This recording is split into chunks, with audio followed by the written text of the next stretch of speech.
Radio Publique Africaine.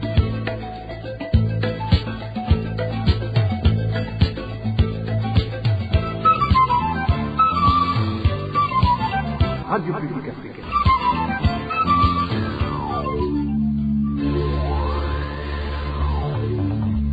Ni umwanya w'amakuru mu Kirundi. Mukaba muyashyikirizwa na David Claude Mbananayo. Musangwa amahoro nshuti namwe bakunzi b'isamirizi RPA, turi ku munsi wa mbere igenekerezo rya 24 Myandagaro umwaka wa 2026. Kaze muri ano makuru twabateguriye, ayo nayo tukayahera ku ngingo nkuru ziyagize.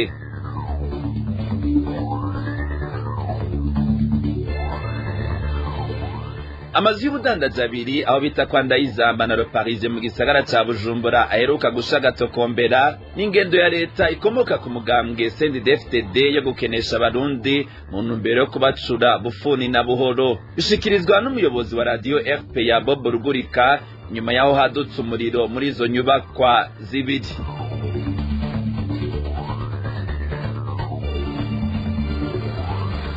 Hari ingwara itaramenyekana yariyo yadutse mu iboro rikuru rya Muramvya mu ntara ya Gitega, ikaba imaze guhitana bamwe mu banyororo, aho hari n'abandi bari ku musego. Ishiramwe Akate Burundi rihamagarira inzego zibijejwe gukora ibishoboka byose kugira hamenyekane iyo ngwara yariyo no kuvuza abamaze gufatwa n'iyo ngwara.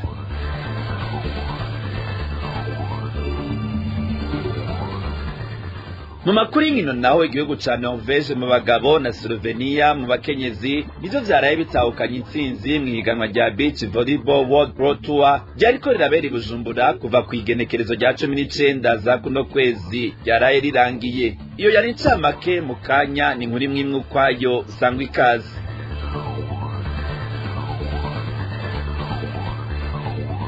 Ndasubiye kubaramutsa, ano makuru tuhere mu gisata c'umutekano. Abantu batatu ni uruganda rwa RPA rwashoboye kumenya ko bishwe mu ntara zitatu mu zigize igihugu, uko ari batatu bakaba bishwe mu buryo butandukanye. Emmanuel Ndayishimiye aratubwira byinshi ku bijanye n'abo bishwe. Mu ntara ya Burunga, umwana w'umwigeme w'imyaka 9 yarapfuye yishwe n'ingona ku mutumba Rubindi zone Mukungu muri komine Nyanza mu gatondo ko kuri uyu wa Mungu heze. Uwo mwana yaragiye kuyuhagira ku nkengera z'ikiyaga Tanganyika. Abajejwe intwaro basaba abanyagihugu kubuza abana kwijana ku kiyaga batari kumwe n'abakuzi. Mu ntara ya Bujumbura naho harishwe uyitwa Hakizimana Raphael yarasanzwe akora mu kigo BBN. Ikiziga cato we kuibarabara ryitiriwe Avenue de Large muri quartier Kibenga zone Kinindo ku munsi wa gatatu heze. Amakuru ava mu Kinindo avuga ko umuhisi yishwanizwe n'abantu batashoboye kumenyekana. Uwa gatatu uruganda rwa RPA rwashoboye kumenya ko yishwe n'uwo mu ntara ya Butanyerera yitwa Iradukunda Jean Paul, yishwe acumiswe imbugita mu mutima n'umugore wiwe ku mutumba Musave mu gisagara ca Kayanza ku munsi wa kabiri uheze. Ico yamuhoye ni cigeze kimenyekana.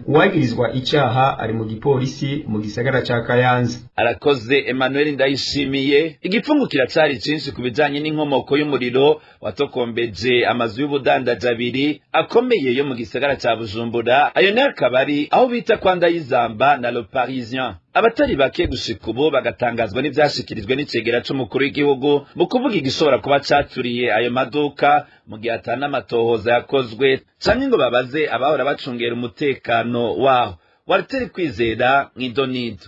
Agishika amaduka abiri ariyo Galerie ETS Ndayizamba na Le Parisien zariko ziratokomberera kuri uyu wa gatanu heze. Prosper Bazombanza icegera c'umukuru w'igihugu atana amatohoza arinze gukora canke ngabanze kubaza abari bashinzwe gucungera ayo maduka. Mu byo yashikirije akihagera yabwiye abari aho ko inkomoko y'uwo muriro wihuta kuri aho iyo bari pasi y'amakara. Turabe rero nivyo tugandayizamo. Reka ngaha yakwiye uko abantu 30 wasanga bafatikanije umwumba pasi y'amakara rimwo ivyekagorora umwatsi mbije undi kumena z'imijazi kamaye gatoya agende bose base impunzu bakagira no bakrash mvyaye hadutse impanuka mwumva bigenda gute. Hanyuma bizeye yuko nawe ni cyo bitisanganya bivuye ugize bwa nabi bizeye basozo tuma bibavuye ku kisabe tugiye kuri amakara. Naho biruko benshi mu barahayo maduka yari karatokomberera ntibigeze bemeranya nawe. mutigute. Ku ruhande rumwe amasoko yacu amenyesha ko umuriro watikije ayo maduka wari ku murindi udasanzwe aho wihuta birenze urugero ku buryo bigoye gutahura ingene waturutse ku ipasi igorora impuzu. Ku rundi ruhande gushika ubu benshi na cane mu badandaza ntibaratahura ingene abagera ku 8 mu bari bacunze ayo maduka yatokombeye nayo vyegeranye bihutiye kubafunga mu gasho k'iperereza mu gisagara ca Bujumbura badahawe ijambo ngo basigure ingene uwo muriro watanguye n'ico bo barabonye imbere yuko hatangura gusha. Ibituma amakenga arushiriza kwiyongera ku vyateje uwo muriro. Bivanye n'ivyo rero vyashikirijwe n'icegera c'umukuru w'igihugu, bamwe mu baburiye ibintu muri ayo maduka uko ari abiri babifata nk'icitwazo indongozi zatoye cyo kwama bemeza abanyagihugu ivyateje umuriro kugira birangira amatohoza abaye akamizwe n'ingoma. Ivyo bakabivuga bafatiye ku vyaheruka gushikirizwa n'umukuru w'igihugu bwiwe aho kwisamiriza ya BBC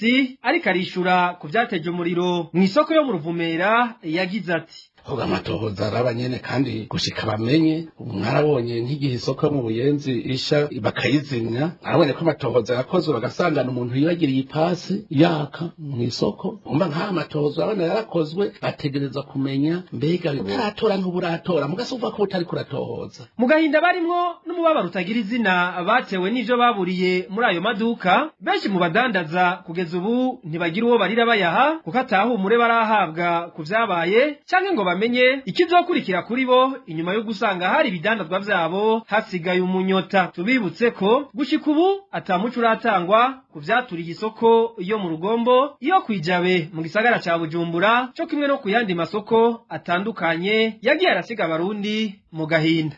Tukivuga bijanye n'uwo muriro waturiye ayo mazu y'ubudandaji, mu gihe umukuru w'umugambwe uri ku butegetsi ari mu barundi bamenya ibibera mu gihugu cose, akaba nawe nyene akunze kuvuga mu mvugo ziwe ko atana hamwe atagendera ari mu bikorwa vy'umugambwe arongoye, aherutse gukoresha imvugo yumvikanamwo agahemo avuga kuri uwo muriro waturiye ayo mazu y'ubudandaji abiri. Mu kiganiro yahaye abamenyesha makuru ku munsi wa gatandatu heze, Ndikuriyo Reveriyano yamenyesheje ko izo nzu z'ubudandaji atazi naho ziherereye. Uje te igisagara myambira mu kwanda y'izambara yiye niniye uje mperuka mu gisagara mu 2015 ariko mwaka w'imyaka 11 ngene bibarara rimwe inkoko muhira kuduga Gitega, muhira kuduga mu Cibitoke, muhira Kamenge Bubanza, muhira amabarabara ne gusa ntaja muri quartier. Abarundi n'abadandaza baheruka kuburira ivyabo muri uwo muriro wayogeje amazu y'ubudandaji yo kwa Ndayizamba n'ahitwa Le Parisien bakwiye kumenya atagukekeranya ko ivyabaye bitari kure cane y'ingendo ya leta y'umugambwe CNDD-FDD yo konona amatungo y'abanyagihugu kugira ngo bakeneshe mu ntumbero yo koroherwa gutwara abanyagihugu bameze nk'abantaho nikora. Umuyobozi w'iradiyo RPA akaba bishikiriza inyuma y'uwo muriro wadutse muri izo nyubakwa zibiri mu ndwi iheze. Bob Rugurika yibutsa ko imyaka irenga 10 heze amasoko n'amazu y'ubudandaji asha leta ikaguma mu gacerere. Tega amatwi Bob Rugurika arongoye radio RPA. Mbanje nandi gufata kano kanya kugira nifatikanye n'abarundi amamiliyoni n'amamiliyoni uno munsi bari mu gahinda bari mu marira bababajwe na cane ababuze ivyabo muri kijya kibishe cyakoze kwa gatanu aho ingozi z'ikibi zaturiye inyubakwa zirimo ubudandarizo amamangazini y'abanyagihugu. Aha nk'umumenyesha makuru menyereye ibintu by'amatoza kandi mfise n'ivyo natohoje ko kuyandi mabibe najya mfise n'ivyemezo no munsi ndashobora kwemeza ntayingimanga yuko bijya bintu biri mu kuboko k'ubutegetsi bwa CNDD-FDD kuko bajya abantu dufise n'abandi muribuka ku matoza twakoze ku baturiye isoko muri ya Bujumbura murazi ko twababwiye ko hariho abakoresheje mu guturira ijya soko bamwe barishwe mugabo mu bacitse ku icumu hariho abo twashoboye kuvugisha uno munsi batubwiye yuko bijya bintu byateguwe n'ubutegetsi ibintu byo guturira amasoko baratubwiye amasoko bari baranamaze no guturira n'ahandi baratubwiye ko babikora kubera ukwemera ko bintazi ibintu by'ubwo butegetsi ibintu by'abapfumu n'abarozi babo babarira ariko niyo politike yabo mbi y'ukwiyumvira ko bizoborohera gutwara abantu bari mu bukene ntangere. Ibi byo guturira amasoko abantu babibona ubunyi muri uko kwezi hahiye amasoko menshi za Ngozi za Kinama za Cibitoke ariko bibagira ko ari ibintu bimaze imyaka 15. Ibi bintu byatangwa mu myaka y'ibihumbi 2010 ni mugende muraba urutonde amasoko amaze gusha ico gihe cyose nta na rimwe leta y'u Burundi yigeze ibwira abarundi bati ibi bintu bikorwa na banaka. Bob Rugurika arongoye FPA amenyesha kandi ko mu gihe abadandaji bari mu gahinda ko kubura utwabo uwitwa Donatien Ndayishimiye arongoye urubuga ruca kw'amakuru ikiriho yahisemo gusamaza no gutera igipfungu mu bantu akoresheje amajambo yavuze mbere y'uko ayo mazabiri asha inyumbero akaba ari ugushaka kunyegeza ako kabi. N'ubu nyene dutega amatwi Bob Rugurika arongoye radio RPA. Aha rero ngomba kugabisha abantu mugabe ubutegetsi n'abasuku babo barafise ingene bariko bashaka guteza igipfungu. Aha nshaka kwiyamiriza ibintu vyanditswe n'urubuga ikiriho rusanzwe rukoreshwa n'umusuku wa CNDD-FDD yitwa Donatien Ndayishimiye afise n'ishiramwe Media Box. Ujya muntu nta muntu n'umwe atazi ko agikorera urwego rw'iperereza yarakoze amabi menshi, yarisha abantu, yaratortuye abantu, arasinzikariza abantu ubuzima. Uno musi CNDD-FDD yamuhaye iteka baja kumushumbusha yabaye umugwizatunga. Uno musi niwe ariko arafashanya n'ubutegetsi mu gusahura itungo ry'igihugu.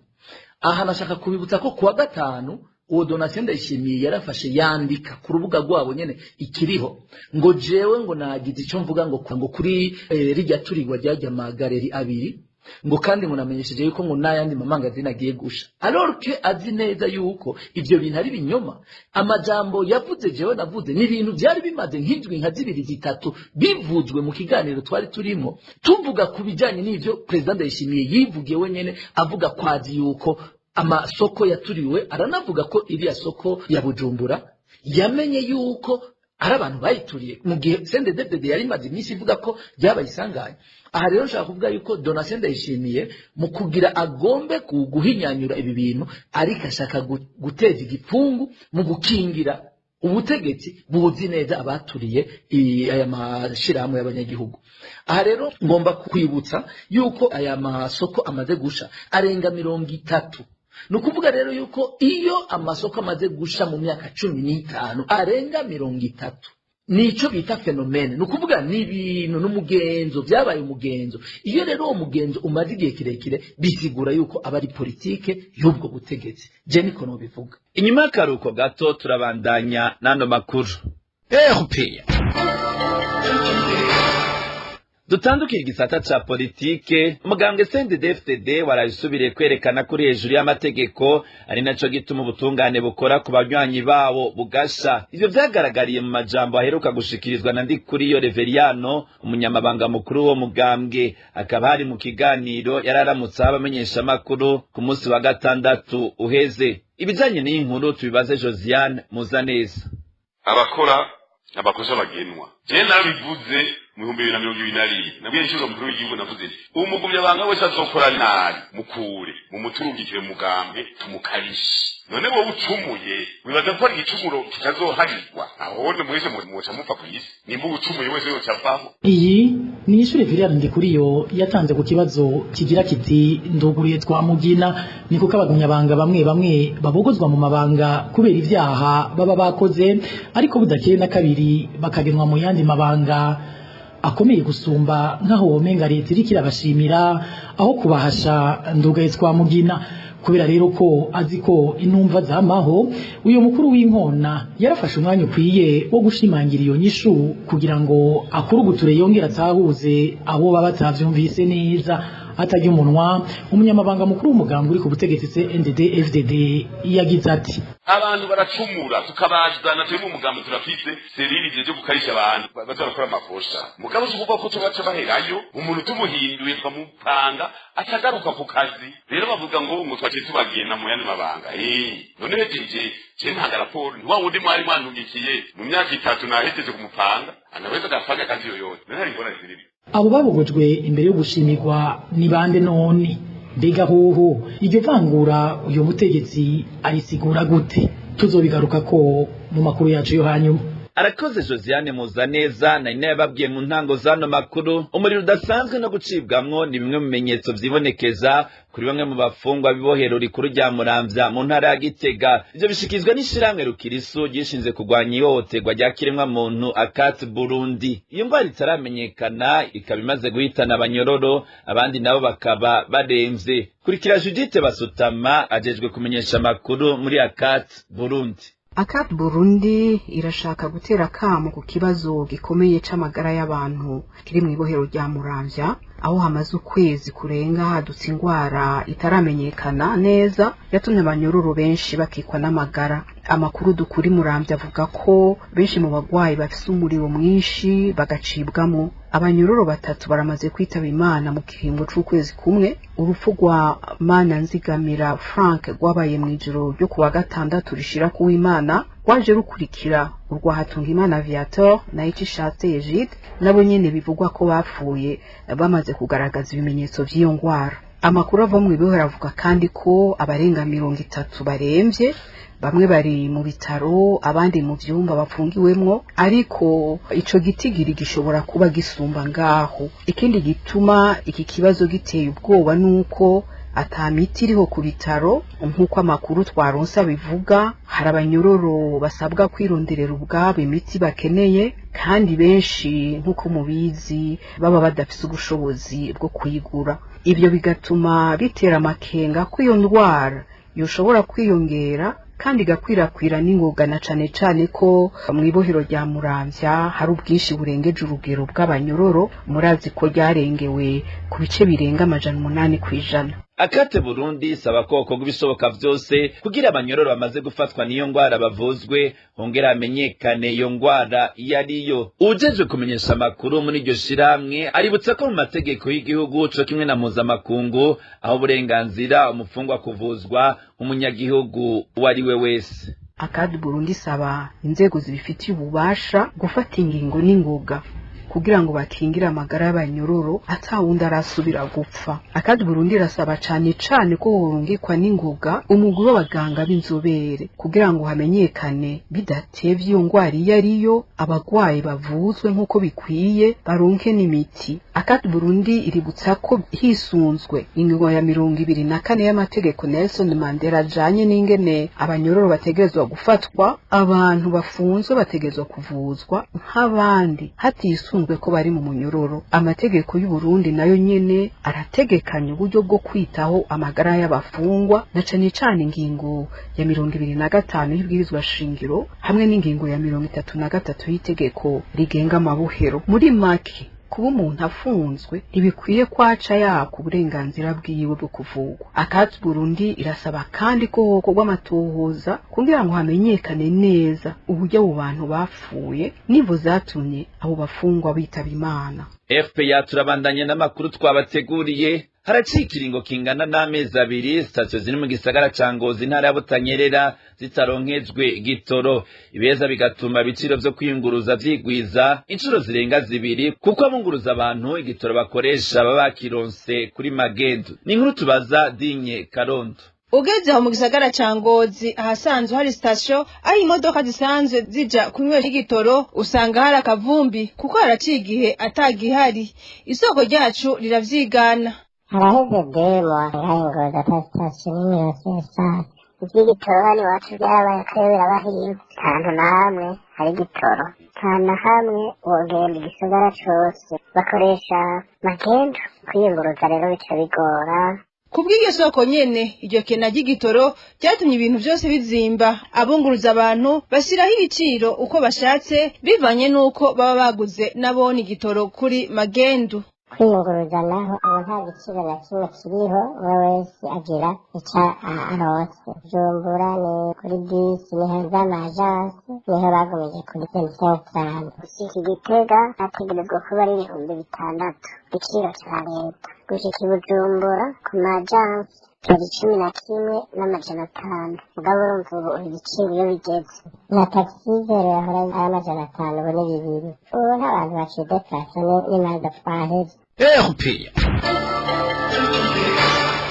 Ano makuru tuyarangirize mu bijanye n'inkino. Ihiganwa rya Beach Volleyball World Pro Tour ryariko rirabera i Bujumbura kuva ku itariki ya 19 za kuno kwezi ryaraye rirangiye. Igikombe mu bagabo catwawe n'abanyanorvege, nayo mu bakenyezi kija muri Slovenia. Mu mpira w'amaguru naho mwiganwa ry'u Burundi kundwa igira kabiri habonetse ibitindo 13. Umugwi wa Message Ngozi ukaba ari wo wonyene ufise amanota 6 kuri 6. Inkuru twateguriwe na Desire Hatungimana. Inkino z'iyo ndwi igira kabiri zasozerewe kuno w'Imana Message Ngozi ku kibuga cayibuye itsinze muzingira ibitsindo 2-1 nako vyagenze hagati ya Vitaro na Ngozi City ku ntsinzi ya Vitaro mu rukino rwabereye i Buganda. Mu zindi nkino zabaye Flambeau du Centre Gitega yanganije na Aigle Noir igitsindo 1-0 mu rukino rutari boroshe namba.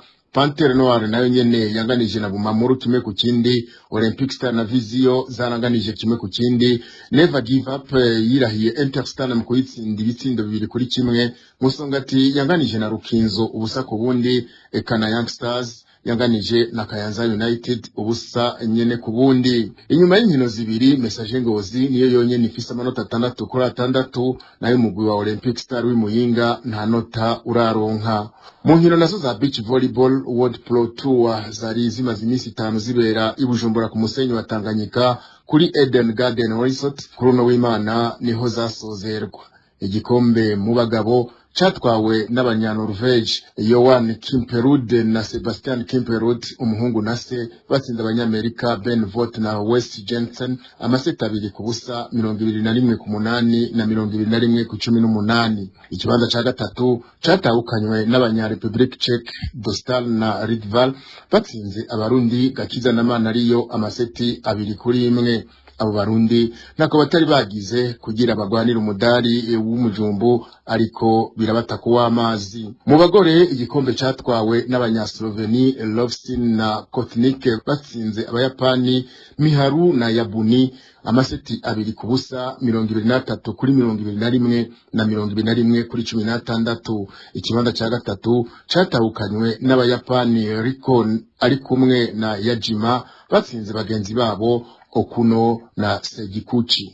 Ninana makuru twariko turabashikiriza ciyagarukira. Shimire mwe mwese mwari muduteze yompi, shimire bagenzanje batorokanije hamwe n'abahinga b'ivyuma bakoze ibisoboka byose kugira n'amajwi bashikira tankomanzi. David Claude Manane n'abashikirije n'amakuru nkaba ndabike abantu ndabifuriza kuranirwa mu banyi no mu vyanyu naho butaha.